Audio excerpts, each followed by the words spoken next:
我就纳了个闷儿了，龟圈为何有这么多的大冤种啊？今天这期视频啊，大家一定要收藏好啊，尤其是初入龟圈的小明星们，建议你们啊把这期视频认认真真的看到底啊，并且给我把保护刷起来。这次的主题啊，就是提醒大家，如果想买以下5种龟的小伙伴们留个心眼，因为啊这5种龟类啊很容易让你变成大冤种。老规矩啊，点赞、关注加转发，养龟顺利，很健康。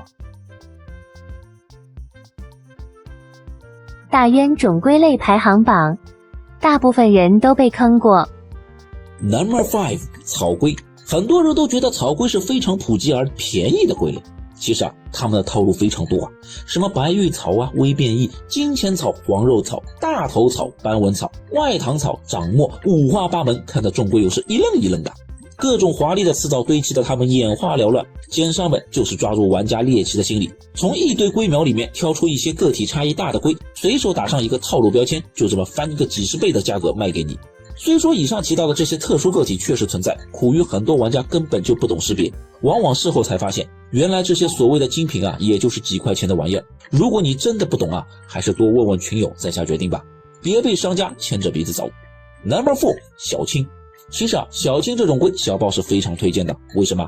划算啊！知道以前小青多少钱吗？700、800啊，现在呢20-30的满天飞。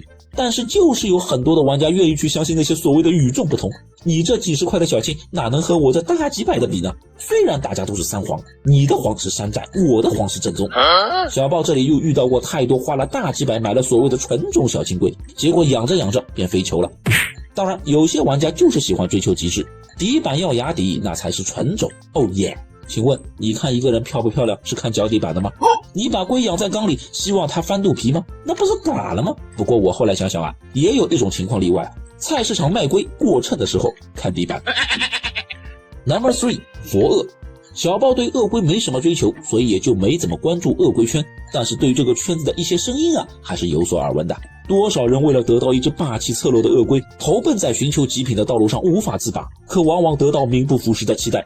多少人在花了大手笔买下所谓的极品佛、纯佛、原种佛后，顿感失落。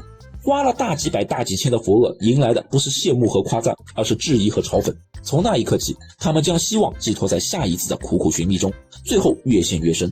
混沌的风气不仅摧残着鳄龟玩家的自信，更是增长了他们的戾气。什么时候开始，他们以价格论英雄，推崇贵的就是好的，只要我这个龟够贵，那它就是够纯、够极品。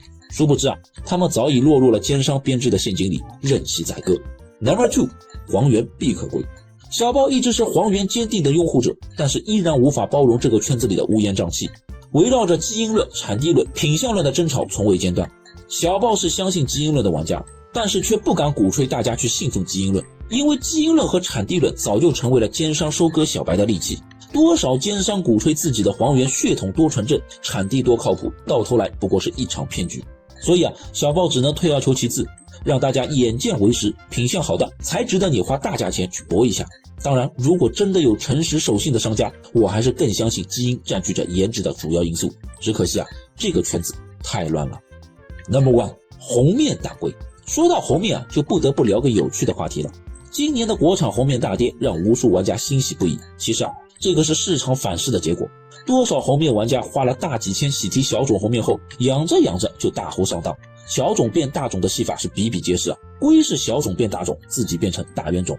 屡次被坑得体无完肤之后啊，发誓再也不信这个品种了，让无数的后来者对这个品种望而却步。不过即便你是真的买到了所谓的小种红面，由于缺乏和商家一样的极致环境，也无法避免手中的珍宝日复一日的颜值下滑。